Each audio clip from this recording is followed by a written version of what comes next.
All right, ladies and gentlemen, it's time to visit the comments section. Episode 1 of the Xbox tax receipts is finally concluded, where I finished out with the Marvel Spider-Man 2 critical acclaim article that was written by GameRanks' Ryan Perino that eventually got deleted because of what I think was possible blacklisting of their outlet, or maybe just a lot of the negativity that they kept receiving because they questioned why the game was actually tagged with universal acclaim, even though it was super buggy. And we know that Metacritic scores do affect developer salaries and also consumer confidence if truth is not actually being represented the right way. From the comment section, I think you're going to see something very interesting. I'm happy about all the comments because this is how we get to the bottom of what I think is true. Now, I'll read some of the comments, and I would like for you to basically respond and see if my reactions to this whole thing is in a sense tilted one way or the other. So let's start. So Cameron Ramey 9667, shout out to you. You said the guy in the lumber jacket was Damon Hartfield. This was actually based on the video where I made and I talked about how Destin was sitting there and was talking about the 2024 upcoming releases for Xbox, and Damon Hatfield was downplaying them, saying, well, that's just not going to be enough in a year where PlayStation didn't have any first-party exclusive. You see, Cameron, I think maybe I didn't say that clear enough. And so he replied and said, well, Xbox didn't have enough this year to avoid being outsold by PlayStation 5-1. My dude, that was not the argument. The argument was they were downplaying Xbox's releases in the year 2024 as compared to PlayStation, who had no first-party releases in the same year, and saying that it wasn't enough while not looking at PlayStation, who had basically zero in the first-party category, is basically a bias. It's like saying Arsenal and Chelsea are playing a game. Arsenal scored 3 goals. Chelsea scores none. If you're a Chelsea fan, don't be mad at me. I'm just throwing out an example, okay? And Chelsea scored no goals, and you're like, well, it's only 3 goals. My dude, Chelsea lost the game in that 90-minute period in terms of that.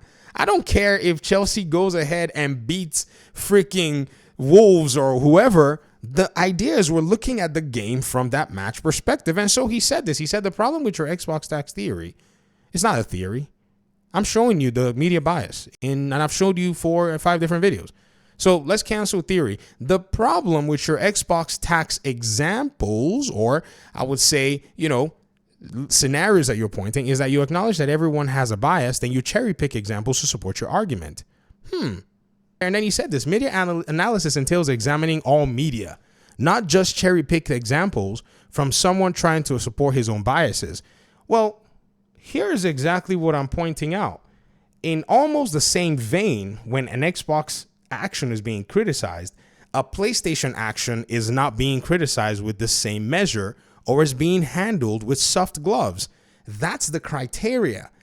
So they told me and said I could cherry pick a bunch of pro Xbox and anti-Sony articles from the media to prove a PlayStation tax if I wanted to.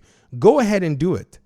Go ahead and find for me where PlayStation has been treated unfairly and Xbox handled with soft gloves. I welcome it. I would love to see it, because that's exactly the point I'm actually making in my Xbox tax video. When I made the one with PC Gamer, somebody put up the screenshot showing how PC Gamer had one journalist saying that, gamers have a bad habit of grave dancing over games. This is in regard to Concord, while saying, and basically grave dancing over Redfall. That was the point. While grave dancing over Starfield. That was the point.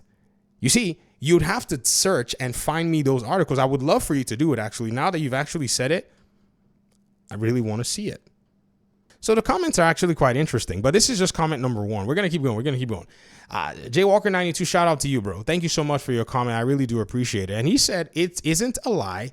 Xbox hasn't earned the benefit of the doubt like PlayStation has. Plus, when you make bad to mediocre games, you get treated bad. Simple as that. This is that argument again, that red herring. Remember the one I told you guys about, where they point out something that has nothing to do with what I'm arguing, and they basically say, well, you get treated bad if you didn't make good games in the last few years. I don't care about that. Let me tell you, I also believe that Xbox at the time in the last few years didn't have games that I wanted to play. I know that for sure because I was obviously playing on the PlayStation. I got a PlayStation account for you guys. You can go check the history, see the games I've played. I mean, you can see the years. You can even watch some videos of when I started playing the Division 1 in 2016. I had a YouTube channel, so you will see that most of my videos were on the PlayStation playing that game. So that's none of my business. What my argument is that there's a media bias right now in the last few years since I've been watching, and I've seen it, and it's apparent, and we're all talking about it, and you can't even deny it. Man, you see, that's the thing. The thing is, can you deny it? And if you can't, then my, theory and evidence and all of the above are pointing towards it. And so I replied and I said, so being treated unfairly is justified? Yet to get an answer. JSH 6191 said, it isn't real, LOL. You make bad games, you get bad scores, period. Well, it wasn't about scores. This video was about the IGN dude downplaying the number of Xbox releases in 2024 in a year where PlayStation didn't have any releases, hence the Xbox tax. That's what I'm saying. I don't know where people are getting this review score one from, because I don't think I've actually made a review score video yet. That's the thing. I'm not making that argument, guys. I don't even think I've made one yet. Maybe I have, but I haven't pointed out any review scores. I mean, am I missing something? Is my head, spinning? I don't understand. I mean, let's keep going though. This is actually interesting because again, I'm here for it. I'm here for it. Let's keep looking. There's some of them that are very interesting in this whole conversation, and I'm going to pick them out for you guys so that we can see them. Here's another one. This one says, LOL, this can't be real. You guys rather make stuff up like Xbox tax than to admit Xbox haven't done a good job for the last decade. Even your own fans are leaving. Is that an Xbox tax too? It's ridiculous. I wasn't talking about the job of Xbox in the last few years. That's not what I was talking about. This is another red herring where somebody basically categorizes a different argument that you're not making in order for them to maybe somewhat try to discredit your argument. You see, what's going to happen is at some point, this thing is going to become unbearable. And a lot of folk are not going to be able to find a way around this. It's actually quite interesting. At the end of the day, I just laugh. And I said, well, and he said this. And I said, well, another, last decade red herring attempt. Try again. See if you can focus on the argument. They said, you all argue about the Xbox tax, but still won't admit that it's carrying problems since the last generation. Which problems am I talking about? I'm not talking about problems. I'm talking about the media bias towards their actions and the things that they do compared to PlayStation when they make similar errors or even do things that are just as egregious in some cases or just as good. I'm not talking about the problems. You're insulting me, throwing ad hominems and trying red herrings. It's not going to work. It's not going to work. I told him I don't care about your 10-year-old grudge.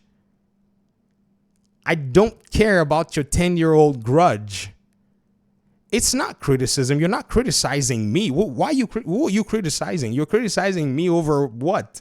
Pointing out something that even you can't deny. Notice in all these comments, there's not been a single denial of my claim. There's not been a single refutation of the claim that I made. Yo, if you're on the PlayStation side and you think this is the way that we're going to have this conversation, it's not. We're doing research here. We're trying to figure out what this whole thing is about because, somebody said to me, I was making a mountain out of a molehill. Yet nobody is here trying to show me this molehill that I'm actually trying to make a mountain out of. Instead, what I'm getting are these attempts that are like, guys, this is not what I'm talking about. I blame myself actually because maybe I'm not making the argument clear. I think it's my fault. I think so. Maybe I need to make 10 more videos and just, dig in and say, this is what I'm saying. Write it in the thumbnail, write it in the title, write it in the description so that nobody can miss it. Because I keep saying it. And I think people keep missing it. It's just so wild. It just is so wild at the end of the day. Check this one out. This one's actually pretty cool. This is another one here. Let me show you guys. This thing is almost like a freaking software, bro. It's like a program. This says, these Xbox fans are so delusional. Hey, here we go again. To the guy that has barely played on an Xbox, I'm already getting Xbox fan comment. And now they're complaining about media coverage when Xbox year after year have made missteps. For instance, why did they make the Xbox Series S, which is hampering the Xbox Series X? Sony is a better company when it comes to making great consoles and games.